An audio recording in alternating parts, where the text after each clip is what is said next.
There is a reason my body creaks like a closing casket every time I fuck with the lights left on. It is the same reason my friend sets fire to photographs of birds and follows the smoke with pleading eyes. We both had years when the phoenix didn't rise. When we slept in beds of cindered feathers and held hollow ashen beaks the way other kids hold ice cream cones. I sucked the bones of a songbird's rotting wing, and you think your pills are gonna fix me, doctor. You think I'm gonna chase this down with water, the shame as loud as his next girl's nightmares. I tied my tongue like laces in my baby brother's shoes, like a bow around a gift I gave to my father and mother, and my silence equaled every Christmas morning where we were still happy and grateful, but my silence was also his next girl's eyes, falling like timber where no one chose to hear, her roots ripped up, her ground eroding to the din of an old man's zipper. 20 years later, I wake in damp sheets, my body trembling to the ghost of her voice cracking like a frozen lake, and I don't even know her name. Never saw her face. Only heard the rumor that he'd moved on to the hemorrhage of another perfect thing.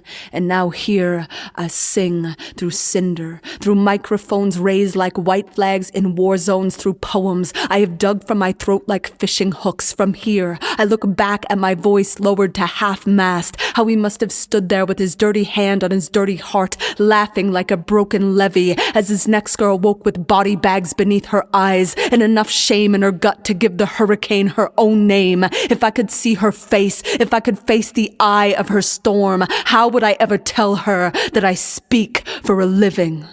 Would I offer my own wounds as condolence? Would I say his claws carved me animal? Would I say at 14 years old I threw my bloody fists into my boyfriend's face till his eyes swelled shut and his tears turned crimson and his jaw cracked till I was finally convinced his hands were not every man's hands? Would I tell her I have stood beneath street lamps waiting for the swarming flies to identify my body as carcass, to swallow every cell of salt and leave nothing behind but the trellis of my untouched bones? I remember the fault lines in the corners of his eyes, the way he shook hands with my father, the look on his face beneath the swollen sun. Even his shadow looked guilty, the concrete made crime scene by his touch. Would I tell her this? Would I ask if she has ever outlined her own body in chalk? Is there yellow tape in your top dresser drawer for those nights when your true love's kiss is an anthem to a dead country and you find yourself with rope burns around your neck, begging the bodies of strangers to not respect you in the morning? In the morning, I shovel my blood from the white snow. I wipe my frantic breath from the window,